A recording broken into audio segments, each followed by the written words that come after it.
ಪ್ರಥಮ ಬಾರಿಗೆ ವಿದ್ಯುತ್ ಲೈನ್ ಮೇನ್ ದಿನಾಚರಣೆ ಶಾಸಕ ಸ್ವರೂಪ್. ಪ್ರಥಮ ಬಾರಿಗೆ ಹೆಸ್ಕಾಂ ಮತ್ತು ಕೆಪಿಟಿಸಿಎಲ್ ವಿದ್ಯುತ್ ಲೈನ್ ಮ್ಯಾನ್ಗಳ ದಿನಾಚರಣೆಯನ್ನು ನಗರದ ಹೊಸ ಬಸ್ ನಿಲ್ದಾಣದ ಬಳಿ ಕಚೇರಿ ಆವರಣದಲ್ಲಿ ಕ್ಷೇತ್ರದ ಶಾಸಕ ಎಚ್ಪಿ ಸ್ವರೂಪ್ ಅಧ್ಯಕ್ಷತೆಯಲ್ಲಿ ನೆರವೇರಿಸಲಾಯಿತು.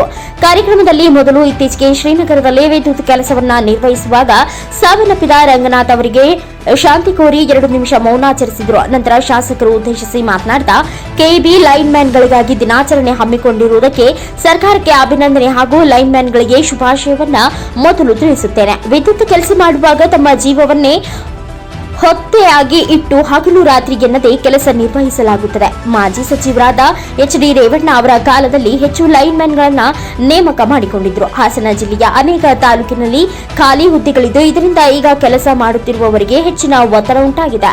ಖಾಲಿ ಇರುವ ಹುದ್ದೆಗಳ ನೇಮಕಕ್ಕೆ ನಾವು ಕೂಡ ಸರ್ಕಾರಕ್ಕೆ ಮನವಿ ಮಾಡಲಾಗಿದ್ದು ಮುಂದಿನ ದಿನಗಳಲ್ಲಿ ಭರ್ತಿ ಮಾಡುವ ಭರವಸೆ ನೀಡಿದ್ದಾರೆ ಎಂದರು. ಚಿಕ್ಕನಾಯಕನಹಳ್ಳಿ ನಿವಾಸಿ ರಂಗನಾಥ್ ಅವರು ಕರ್ತವ್ಯದಲ್ಲಿದ್ದಾಗ ಸಾವನ್ನಪ್ಪಿದ್ದು ವಿದ್ಯುತ್ ಕೆಲಸ ನಿರ್ವಹಿಸುವಾಗ ಹೆಚ್ಚಿನ ಸುರಕ್ಷತೆ ಅಗತ್ಯ. ಅದರಲ್ಲಿಯೂ ಮೊಬೈಲ್ ಇರಬಹುದು, ಮನೆಯಲ್ಲಿ ಚಿಕ್ಕ ಪುಟ್ಟ ವ್ಯತ್ಯಾಸ ಇರಬಹುದು. ಅದನ್ನ ಮನಸ್ಸಿಗೆ ಇಟ್ಟುಕೊಂಡು ಕೆಲಸ ನಿರ್ವಹಿಸುವಾಗ ಅವಘಡಗಳು ಸಂಭವಿಸುತ್ತದೆ ಎಂದು ಕಿವಿಮಾತು ಹೇಳಿದರು. ಲೈನ್ ಮ್ಯಾನ್ ವೃತ್ತಿ ಎಂದರೆ ಬಹಳ ಕಷ್ಟಕರವಾದ ಕೆಲಸವಾಗಿದೆ. ಏನೇ ಸಮಸ್ಯೆ ಇದ್ರೂ ಎಲ್ಲವನ್ನ ಬದಿಗಿಟ್ಟು ಕೆಲಸ ನಿರ್ವಹಿಸಬೇಕಾಗಿದೆ. ಕೆಲಸದ ವೇಳೆ ಸೇಫ್ಟಿಯನ್ನ ಬಳಸಿ ಕೆಲಸ ಮಾಡಬೇಕು ಎಂದು ಸಲಹೆ ನೀಡಿದರು. ಪ್ರತಿ ಇಲಾಖೆಗಳಲ್ಲಿಯೂ ಯೂನಿಯನ್ ಇರುತ್ತದೆ, ಆದರೆ ಸೆಸ್ಸಂ ಮತ್ತು ಕೆಪಿಟಿಸಿಎಲ್ ಇರುವಷ್ಟು ಒಗ್ಗಟ್ಟು ಬೇರೆ ಯಾವುದರಲ್ಲೂ ಇಲ್ಲ ಎಂದು ಶ್ಲಾಘನೆ ವ್ಯಕ್ತಪಡಿಸಿದರು. ಕಾರ್ಯಕ್ರಮದಲ್ಲಿ ಇಲಾಖೆಯ ಡಬ್ಲ್ಯೂಇ ಹೇಮರಾಜ್, ಅರ್ಜುನ್ ಸೇರಿದಂತೆ ಇತರರು ಉಪಸ್ಥಿತರಿದ್ದರು. ಚಂದನ್, ಎನ್ಕೆಎಸ್ ಟಿವಿ4 ನ್ಯೂಸ್, ಹಾಸನ.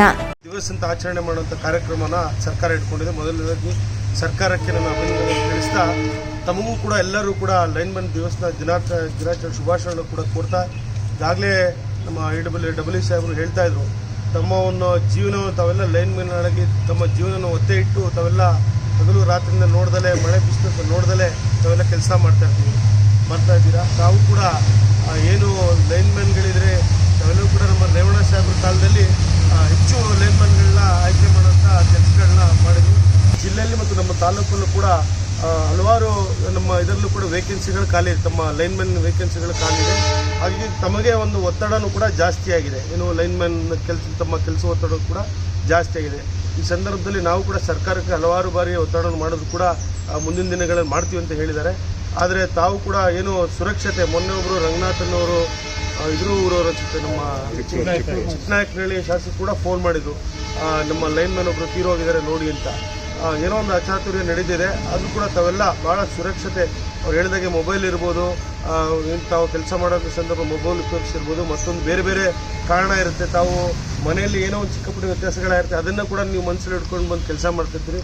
ಹಾಗಾಗಿ ತಮ್ಮ ಒಂದು ಕೆಲಸ ಇದೆ, ವೃತ್ತಿ ಏನಿದೆ ಭಾಳ ಕಷ್ಟಕರವಾದ ಕೆಲಸ. ಹಾಗಾಗಿ ತಾವೆಲ್ಲರೂ ಕೂಡ ಮನಸ್ಸಿಂದ ತಾವೆಲ್ಲ ಬೇರೆ ಬೇರೆ ಏನೇ ಇದ್ದಿದ್ದು ಕೂಡ ಅವನ್ನೆಲ್ಲ ಬದಿಗಿಟ್ಟು ತಾವು ಕೆಲಸನ ಮಾಡಬೇಕಾಗ್ತದೆ. ಹಾಗೆ ಸೇಫ್ಟಿ ಮೆಜರ್ಮೆಂಟ್ಸ್ ಏನು ಹೇಳಿದ್ದಾರೆ ಅವರೆಲ್ಲ, ಹೆಲ್ಮೆಟ್ ಇರ್ಬೋದು ಮತ್ತು ಹಲವಾರು ಇದನ್ನು ಟೆಸ್ಟ್ಗಳಿರ್ಬೋದು, ಹಲವಾರು ಎಕ್ವಿಪ್ಮೆಂಟ್ಸ್ನ ತಾವು ಉಪಯೋಗಿಸ್ಕೊಂಡು ಕೆಲಸವನ್ನು ಮಾಡಬೇಕು ಅನ್ನೋ ನಿಟ್ಟಿನಲ್ಲಿ ಅವರು ಕೂಡ ಈಗ ಅದನ್ನು ಕ್ಲಾಸಸ್ನ ಕೊಡ್ತಾರೆ ಅಂತ ಭಾವಿಸ್ತಾ ಇದ್ದೀನಿ. ಹಾಗೆ ತಮಗೂ ಕೂಡ ಎಲ್ಲರೂ ಮುಂದಿನ ದಿನಗಳಲ್ಲಿ ತಮಗೆ ಮತ್ತು ತಮ್ಮ ಕುಟುಂಬಕ್ಕೆ ಭಗವಂತ ಒಳ್ಳೇದು ಮಾಡಲಿ. ಅದೇ ರೀತಿ ಅಧಿಕಾರಿಗಳವರೆಗೂ ಕೂಡ ತಮ್ಮಗಳ ಜೊತೆ ಇರ್ತಾರೆ ಅಂತ ಹೇಳ್ತಾ, ತಮಗೆ ಭಾಳ ಒಂದು ಸಂತೋಷದ ಸುದ್ದಿ ಏನಂದರೆ, ನಮಗೆ ಭಾಳ ತಮ್ಮಗಳನ್ನು ಕೆಬಿ ಮತ್ತು ಸೆಸ್ಕಾಂ ಇರ್ಬೋದು, ಕೆಪಿಟಿಸಿ ಬಂದರೆ ಭಾಳ ಒಂದು ಸಂತೋಷ ಆಗ್ತದೆ. ಯೂನಿಯನ್ ಪ್ರತಿಯೊಂದು ಇಲಾಖೆಗಳಲ್ಲಿ ಯೂನಿಯನ್ಗಳಿರುತ್ತೆ, ಆದರೆ ನಮ್ಮ ಸೆಸ್ಕಾಮಲ್ಲಿ ಅಂತ ಇದು ಕೆಪಿಟಿಸಿ